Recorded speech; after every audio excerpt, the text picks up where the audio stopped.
¿Qué tal? ¿Cómo están amigos y amigas de esta comunidad? Diez minutos de análisis, por supuesto.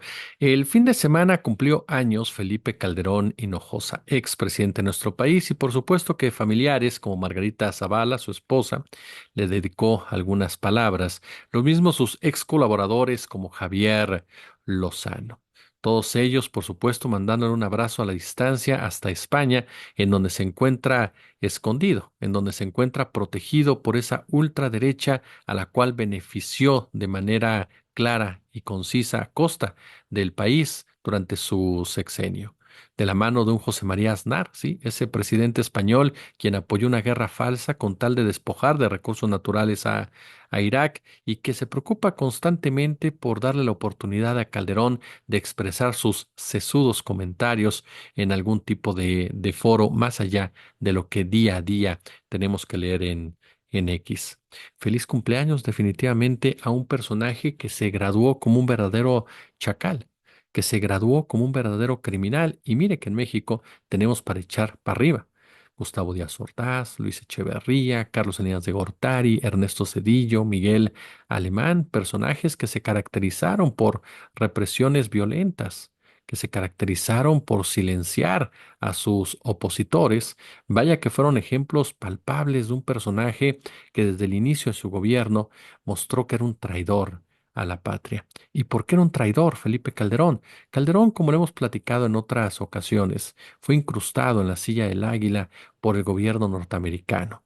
Sí, tal vez el gobierno norteamericano no está comprobado, participó en la elaboración del fraude del 2006, pero sí fue parte fundamental, determinante, para que Calderón pudiera llegar a sentarse precisamente en ese lugar. Y desde ahí, operar, ser un esbirro para los intereses de la Casa Blanca con una estrategia securitaria que lo único que buscaba era generar más y más violencia en nuestro país con el afán precisamente de hinchar los bolsillos de aquellos que viven de la misma.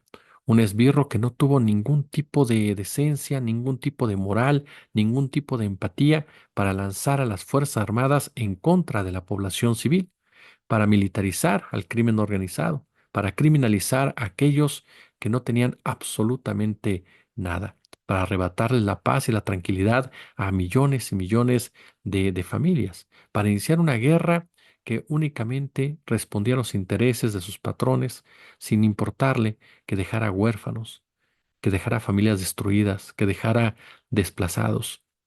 Una guerra que hoy por hoy seguimos padeciendo sus consecuencias, porque no se trata de que el PRI robó más, se trata de analizar, por supuesto, el fondo de la misma y el origen de la misma y la pedagogía de la misma.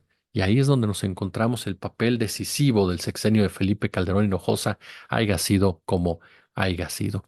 Un hombre que se caracterizó por su soberbia, por su insolencia, por su prepotencia al momento de dirigirse a aquellos que pensaban distinto a él, a aquellos que se atrevían a cuestionarlo como tal, a aquellos que de una u otra manera levantaban la mano, levantaban la voz y mostraban parte de lo que era realmente su gobierno.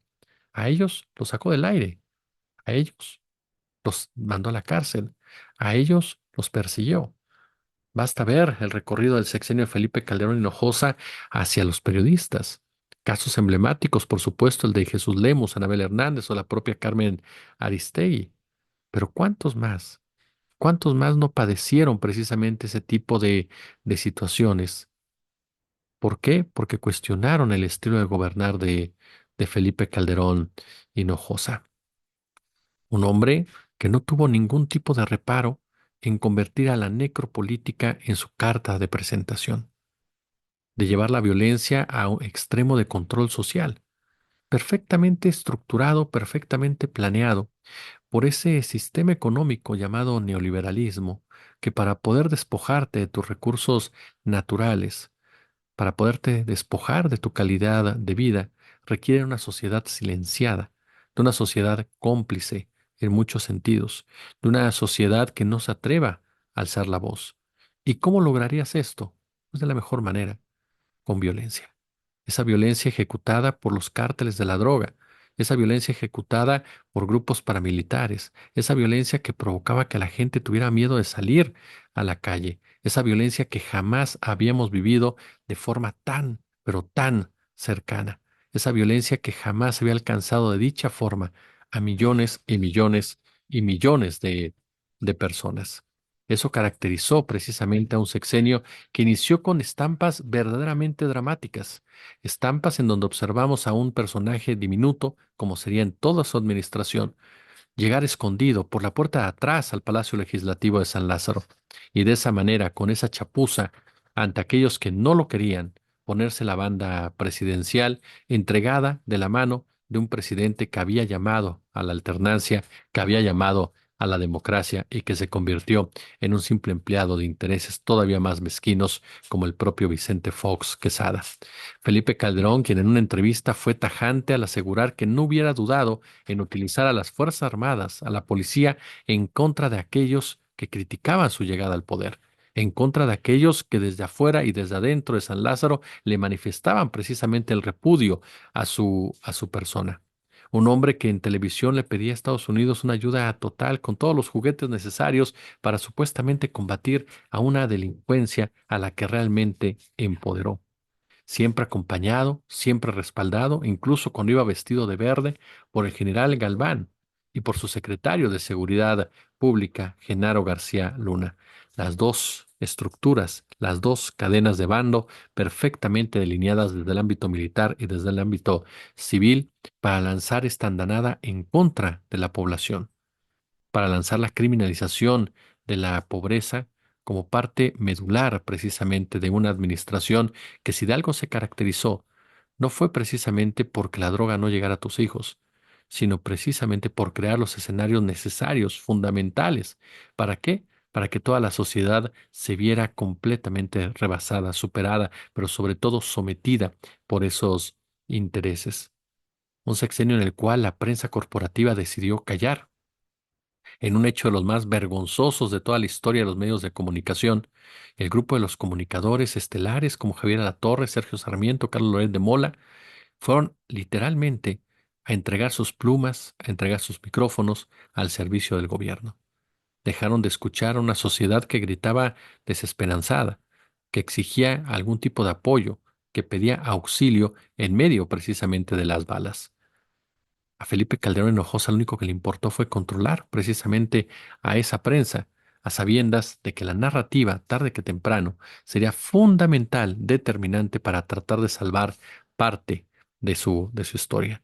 Calderón pasó de una tragedia a otra durante su propio sexenio, un sexenio lleno de horror, difícil, de brutal, de borrar. Pasó de un fraude electoral como tal, el famoso haya sido como haya sido, a una guerra fratricida que destruyó a este país, que resquebrajó a este país, que erosionó completamente el Estado.